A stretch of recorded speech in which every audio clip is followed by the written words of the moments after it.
Good morning, Jeremy. I've slept on this trying to figure out the best solution to move forward, and I've come up with something that is, I think, going to work for everybody instead of trying to reinvent the whole wheel. What we've got now is I had just enough room on the aluminum left to put a locking ring on the top and the bottom. So this will essentially prevent the 3D printed spacer from being able to be pushed in or moved. It'll lock that right in, plus give you that alignment ring which you were looking for on the top, and doesn't have to change the 3D spacers. So I think this is going to be the best way to go. So when we put the spacer in there, if you can see right in here, I've got a little gap there just because the 3D printed spacer, you can't have them right on top of each other, so we needed a little bit of a relief there. But I think we're going to fit it today to where it locks in. There's not much slop at all. It'll just fit right in and lock together, and I think that's what you're looking for.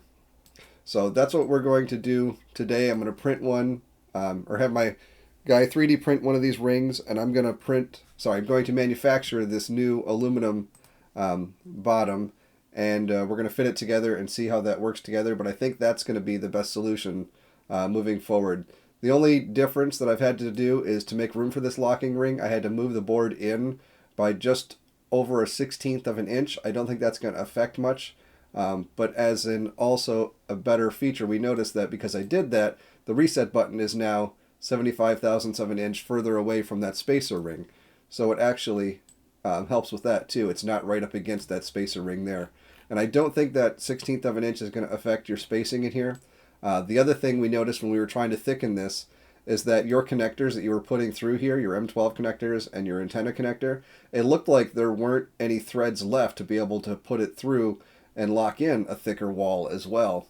So that was one of our concerns. The 3D printer guy and I, Curtis and I, were going through all sorts of different revisions trying to figure out how to just change the 3D printed part, but I really think changing this aluminum to have the locking ring on the top and the bottom like this is going to be the most elegant solution, because then it gives you, like I said, the alignment, I don't want to call them alignment tabs, but the alignment ring, so it all fits together easier. You can just kind of push it together and fit it, and it'll be all aligned up, and prevents the 3D printed spacer ring from being able to be pushed in. So we're going to make one today, and let me know if you have any major objections to this, but I really think this is going to be the best, easiest solution overall moving forward. So I hope you like it. We'll talk to you soon. Thanks, Jeremy.